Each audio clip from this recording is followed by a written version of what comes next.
sinais e sintomas e repercussões sistêmicas da apneia obstrutiva do sono.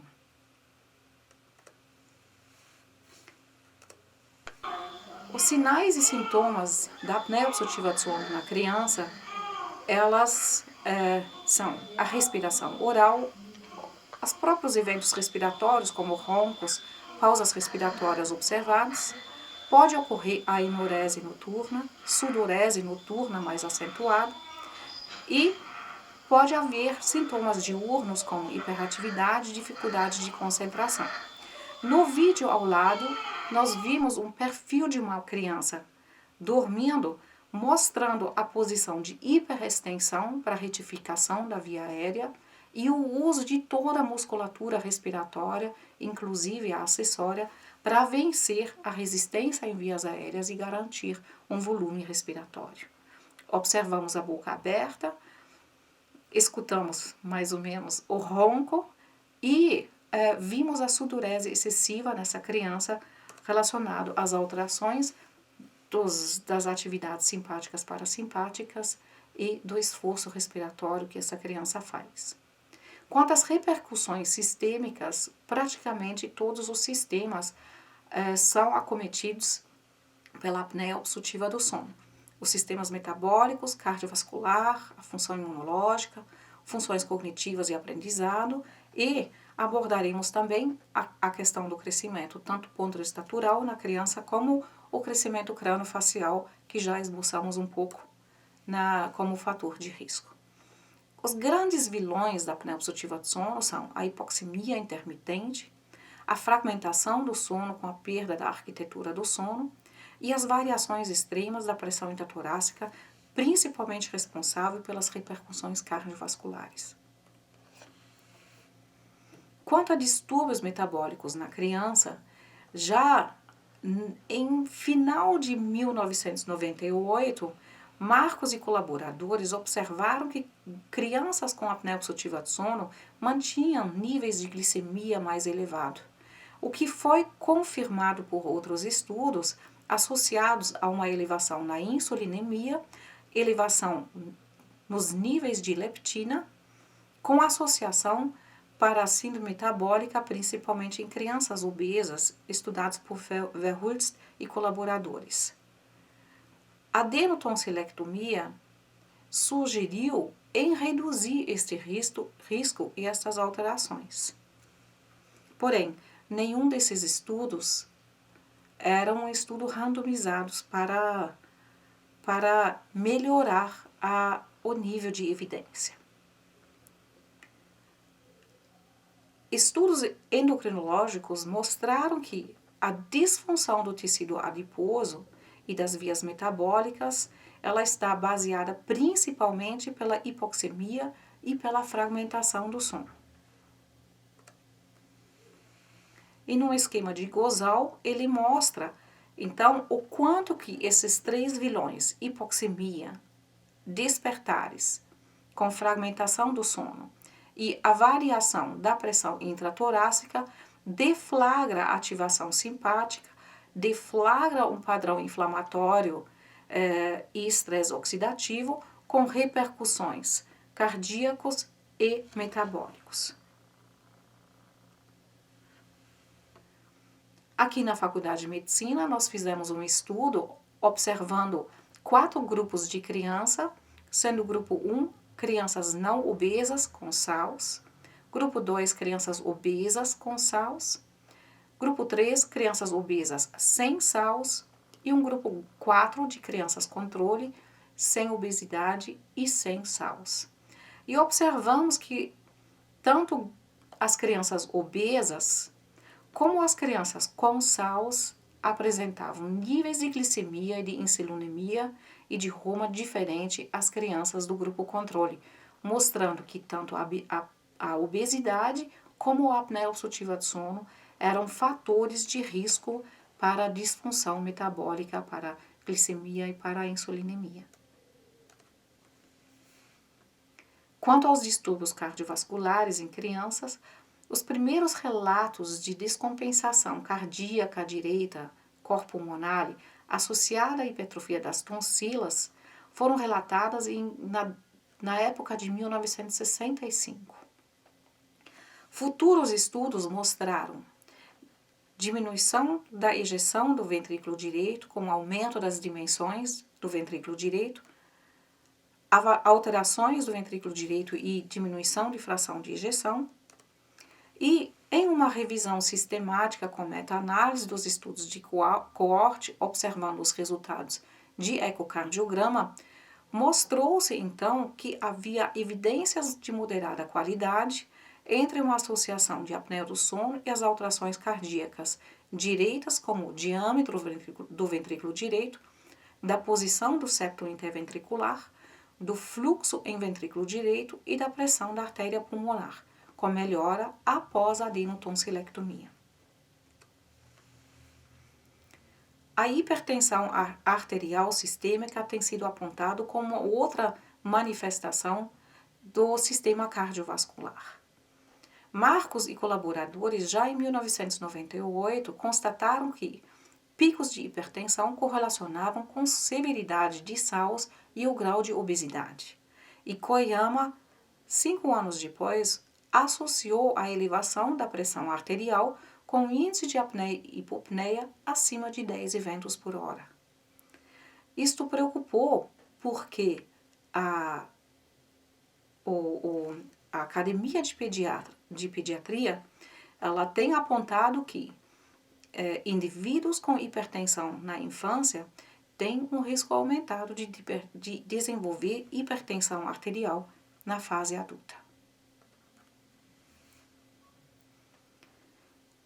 Novos estudos e uma avaliação em uma revisão mostraram que, na realidade, elevações de pressão arterial têm sido correlacionado com todo o espectro de distúrbios respiratórios obstrutivos, desde o ronco até a apneia obstrutiva do sono, de uma forma leve ou mais grave, relacionados, então, tanto ao problema da hipoxemia, mas também ao estresse condicionado pela fragmentação do sono.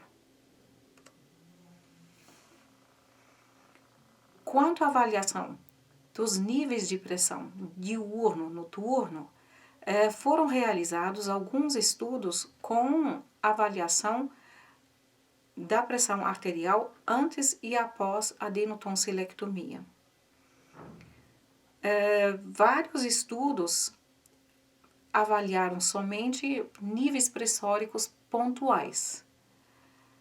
Só 2 estudos de NIGA e colaboradores fizeram uma avaliação de um mapa pressórico em 24 horas, mostrando a redução da pressão arterial em crianças hipertensas associado à apneia obstrutiva de sono após a adenotonsilectomia. E um outro estudo de Santos e Weber, em 2012, prospectivo, usando o mapa para fazer uma averiguação da pressão em 24 horas, mostrando a perda do DIPEM em crianças com apneia obstrutiva de sono, com recuperação desse DIPEM após a adenotonsilectomia e a redução da pressão arterial diastólica das crianças com SAOS após a cirurgia. Quanto à resposta inflamatória sistêmica, lembrando do gráfico de Guzal e colaboradores, a apneia obstrutiva de sono, ela deflagra a cascata inflamatória de baixo grau. E isto tem sido descrito tanto em apneia do sono leve como em apneia obstrutiva de sono mais grave. Gozal e colaboradores realizaram vários estudos. Este é um dos que mostra que na criança com apneia obstrutiva de sono há um aumento das interleucinas 6 e uma diminuição da interleucina 10 no momento pré-operatório em comparação com a criança controle, com recuperação dos níveis desses marcadores inflamatórios após a cirurgia das tonsilas. Vários estudos também apontaram para as alterações, para a repercussão da qualidade de vida em crianças com apneia obstrutiva de sono, com uma pior percepção antes da cirurgia, enquanto com apneia, e uma melhora após a adenotonsilectomia. As funções cognitivas comportamentais talvez sejam as alterações mais estudadas no grupo infantil. Dentro dessas funções, destacam-se a irritabilidade, a agressividade, função de memória, avaliação do rendimento escolar, a análise do déficit de concentração e de atenção, uma associação maior com transtorno de hiperatividade, uma presença maior de parassonias como sonilóquia, sonambulismo e o surgimento da enurese noturna nas crianças com apneia obstrutiva de sono. Como transtorno de aprendizado, hoje entendemos um atraso de aquisição da leitura, escrita e raciocínio lógico matemático mais de 2 anos após a alfabetização, ou então uma associação eventual a comprometimento da linguagem oral, atenção, percepção e memória. Ao todo, a criança com transtorno de aprendizado ela deve ter um desempenho acadêmico abaixo de 2 padrão em relação à sua faixa etária. Os transtornos mais comuns na criança são o de déficit de atenção e hiperatividade, TDAH, e a dislexia. Como sinais, sintomas do TDAH, são todos esses que estão associados, como a criança mais nervosa, agitada, criança lenta, desligada, desatento, desajeitado, mais agressivo, né? Nessas crianças, a gente precisa avaliar, então, cofatores ao TDAH. Diversas revisões mostram que TDAH é relacionado à presença da apneia obstrutiva de sono. Há uma prevalência maior nas crianças com apneia obstrutiva de sono de sintomas semelhantes à do TDAH e o tratamento da apneia obstrutiva de sono mostra efeitos positivos. Porém, a qualidade da evidência ainda é considerada baixa. Quanto ao desenvolvimento da linguagem oral, a apneia obstrutiva de sono tem sido associado com um atraso no desenvolvimento tanto da linguagem receptiva como da expressiva. Uma meta-análise, infelizmente, foi dificultada porque todos os instrumentos da avaliação acabaram sendo diferentes, não permitindo a sua plotagem. Nas crianças com apneia obstrutiva de sono, vale então lembrar que todos os profissionais devem ficar alertos, pois a faixa etária de maior aquisição de fonemas e da linguagem receptiva coincide com o pico da hipertrofia adenotonsilar. Para melhorar, então, o nível de evidência da associação de distúrbios neurocognitivos com apneia obstrutiva de sono, foi proposto um protocolo, o estudo POSTA, que fará uma randomização de crianças com apneia obstrutiva de sono leve e moderado e randomizará para adenotonsilectomia versus o wakeful watching, que seria o tratamento clínico e a observação por 12 e 24 meses e avaliaria então os desfechos neurocognitivos nessas crianças. Esse protocolo foi publicado em 2017, ainda não há nenhum resultado parcial publicado. Quanto a alterações funcionais em via aérea ou nos órgãos fonoarticulatórios, além da parte da linguagem, também há alterações na mastigação, e na deglutição nas crianças com hipertrofia adenotonsilar e com distúrbios respiratórios obstrutivos.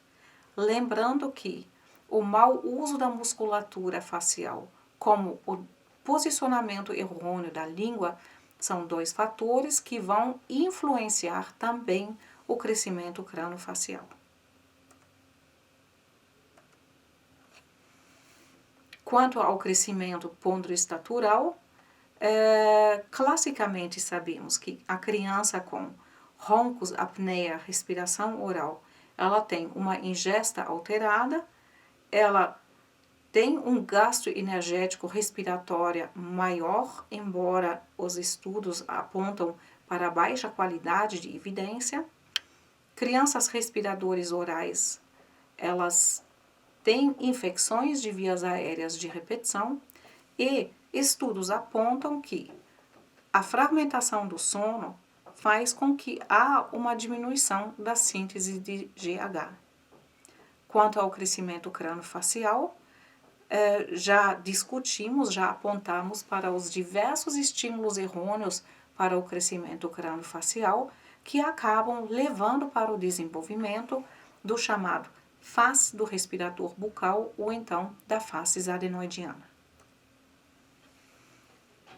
Aqui 2 estudos que mostram que a apneia obstrutiva de sono altera a produção e a liberação do GH de uma forma mais acentuada em obesos.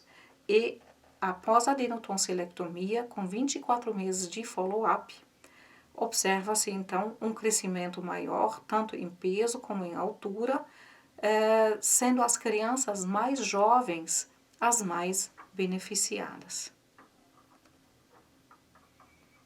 Como complicações ortognáticas da respiração oral, a gente então aponta para os distúrbios do crescimento crâniofacial, as desoclusões e a deglutição atípica, que levam então às características da face do respirador oral, que são a boca aberta, a respiração bucal de suplência, olheiras, a hipoplasia maxilar ou mandibular, palato em ogiva, a desoclusão dentária, mordida cruzada, mordida aberta anterior, a hipotonia da musculatura peroral, o lábio superior curto, sem ficar com selamento labial, entre outros.